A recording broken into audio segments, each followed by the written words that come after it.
Okay, so we'll continue on with chapter 27, talking about specific injuries and their emergency medical care. Eye injuries are very common, particularly in sports. Oftentimes, they can cause lifelong complications, which can include blindness. So, for us, we want to try and provide proper care in order to minimize pain and try and prevent that permanent loss of vision. In a normal, completely normal eye, uninjured, the entire circle of the iris is visible. The pupils are round, usually equal in size, and they react equally to light. So if you shine in one eye, the other eye reacts the exact same, and vice versa. You can move your eyes together in the same direction when following a moving finger. There are some talented people that can look in opposite directions like a chameleon, but most people will have to follow. Um, After an injury, your pupil reaction, the shape of your eye movement often can have some problems.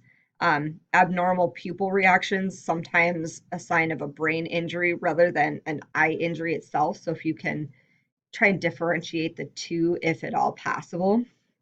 Treatment starts with a thorough examination. So asking some more questions, seeing if this is truly an eye injury or if this is more of a head injury type situation. Always use standard precautions. Um, Try not to aggravate any problems. I mean, first, of course, do no harm. Look for specific abnormalities that can give you some more information about the nature of the illness. Um, like, for example, like a damaged cornea really quickly loses that smooth, kind of wet appearance. It dries out very quickly. Foreign objects in the eye, um, overall, the orbit does a pretty good job of protecting the eye from penetration of like large objects. However, even just very small objects can cause significant irritation. Irrigation with sterile saline tends to work pretty well for getting small loose particles out of the eye. A foreign body will most likely leave a small abrasion on the conjunctiva. So even after you get whatever that material out, whatever it is, oftentimes they still have feelings of like sand in their eye or whatever the object was still being in there because once the cornea is scratched, it's very sensitive. Um, if the object is up under the uh, upper eyelid or stuck to the cornea, it may be pretty rough to try and get that out. Um, if you spot something on the surface of the eyelid, sometimes you can go ahead and remove it with a Q-tip that's moistened. Um, Foreign bodies that are actually impaled within the eye need to stay there while we're in the field. Let a physician take that out. It's not our job to remove foreign objects from the eye, or God forbid, the patient rip them out of their own eyes. So what we want to do is stabilize the object and then try and take them for transport. A couple of ways to do that. You can put a cup over top of it um, with a hole in the bottom, like if it's a pencil. Just be very careful not to smack it as you're putting the cup over top of it. And then you can tape that down. You can use bulky dressings to put around it very carefully because you don't want to wiggle that pencil or whatever it is around in there and then tape around it. Sometimes you have to get pretty darn creative, but it can be done. Burns of the eye, we need to stop the burning and try and keep further damage from occurring. Chemical burns are going to be either caused from a strong acid or a strong alkaline solution. And then a lot of management is going to be just trying to get that out and then lots of flushing. So here's a couple of different options. Um, The one at the top left is having a nasal cannula attached to a saline bottle or an IV bag and flushing. This will flush both eyes. The bottom left is just using sterile saline and flushing one eye at a time. Keep in mind that you go from inside to outside. You want to drain it down the side of the face if there's only one eye affected so that you don't make it better. There's top right is an eye wash sink. I think you all should have seen these at some point during your science classes. And then the bottom right apparently is a dunking booth. Not strongly recommended because once you start flushing that eye, you've contaminated all of that water underneath of it. So I'm not quite sure what we're doing there, but out of all of this, I would go for one of the other three. For thermal burns during the fire, oftentimes just reflexively, your eyes will close to protect yourselves from the heat, but your eyelids then take the brunt of it. And that definitely requires specialized care. And anytime your eyes get overly dry because of heat, that can cause some pretty big problems as well. For management of thermal burns, really just trying to stop the process and a moist nonstick dressing over top. Sometimes just putting a dry dressing over the top is preferable. Kind of depends the extent of the burn, but you don't want that pad to stick to that burned area.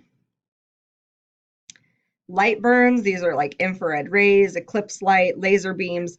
They can cause significant damage that you often don't see externally because it happens way back in the sensory cells of the eyes. Retinal injuries are caused by exposure to extremely bright light, and oftentimes they're not painful. They really aren't, but there is significant damage under there. Superficial burns of the eye can result from ultraviolet rays, which you can get from arc welding, light exposure, either from the sun or a sun lamp, or a big one is light reflecting off of water or the snow. Tends to give people pretty intense light burns. Oftentimes those aren't painful at first, but then like 3 to 5 hours later, you're like, this hurts so bad.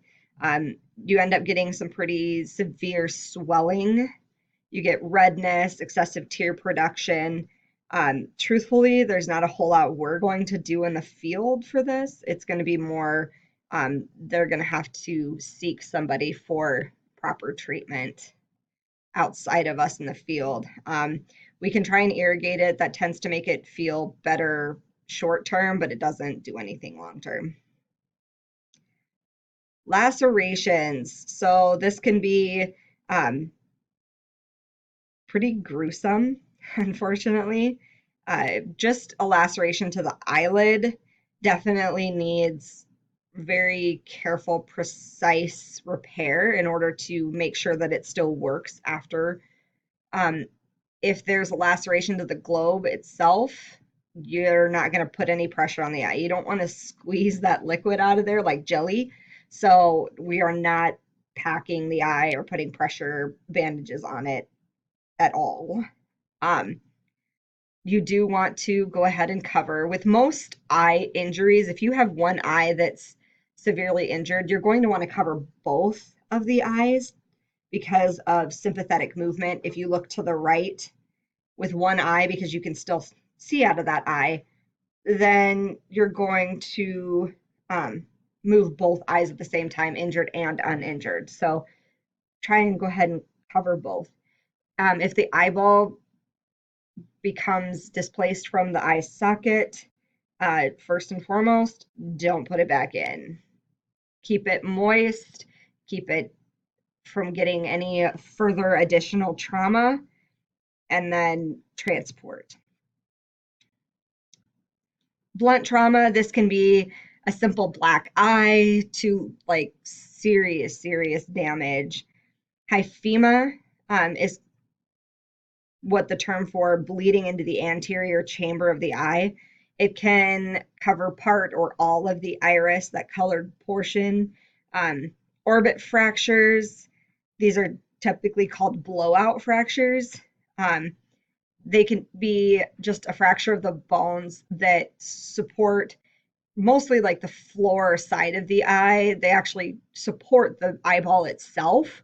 And so all of a sudden you have an eye that's kind of sunken down into your face. We're not pulling up on that. We're just going to make sure that we cover over both of the eyes, try not to put any pressure on it whatsoever, and then transport. Retinal detachment is often seen in sports. There's not a whole lot that we can do for it in the field. That's often going to be we need to transport into the hospital. Eye injuries, because of a head injury, they kind of go hand in hand. If you have a severe head injury, it's possible that you could have eye injuries as well because of the added pressure that your head undertook. If you have a blunt force eye injury, it's likely that you'll have a head injury as well. It might be pretty minor, but it's probably going to be there. Truthfully, a lot of what we're going to see, we can't diagnose, we can't really get a good look. So your best option is to transport. Blast injuries, we've already talked about a lot of these. Truthfully, a lot of it is going to depend on where you were in relation to the blast, and what kind of issue you have sustained. Is it fire? Is it shrapnel? It's so, you can't really place a finger on it. So a lot of it is just going to be following the management for whatever is truly going on with the eye. Injuries of the eye for people that are wearing contact lenses or those that have artificial eyes in. We're not going to try and remove a contact unless there's an actual chemical burn. There's a couple of different ways to actually remove contact lenses. I know a lot of you probably have soft contact lenses. And so in and out, not too much of a problem. The person that has contacts can oftentimes walk you through it. But it's kind of intimidating to take out or put in somebody else's contacts. I don't know. If you have a hard contact lens, there actually is a little suction cup tool. I've never had to use this in my career. I've only come across one person that has a hard contact lens. So I've seen the tool, never had to use it.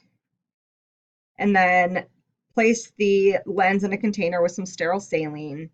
Advise the hospital staff that you have it and give it to them. Make sure that you document that. And then if they have a prosthesis, go with them on what they tell you, because you're not going to get a whole lot of information outside of that. Nosebleeds, also known as epistaxis, a very common problem. It's definitely one of the most common causes because of digital trauma, so people picking their nose. They're further categorized into either anterior or posterior. Anterior usually originate from the septum. They bleed fairly slowly. Posterior nosebleeds are definitely more severe, often cause blood to drain into the throat because the inside of the nose is super vascular. The nose often takes the brunt of the physical assault and car crashes, anything that comes at the face. So you want to assess the nose structure overall for injury. It's helpful if you can picture the inside of the nose itself. You want to check to see if there's any fluid leaking because that could be CSF. You want to control bleeding by applying a sterile dressing. If they are bleeding heavily, it could be that they have significant trauma. You can place them in a seated position, leaning forward, pinch the nostrils together. It's kind of the majority of what we're going to do for somebody with a nosebleed. So We will stop here and continue in the next.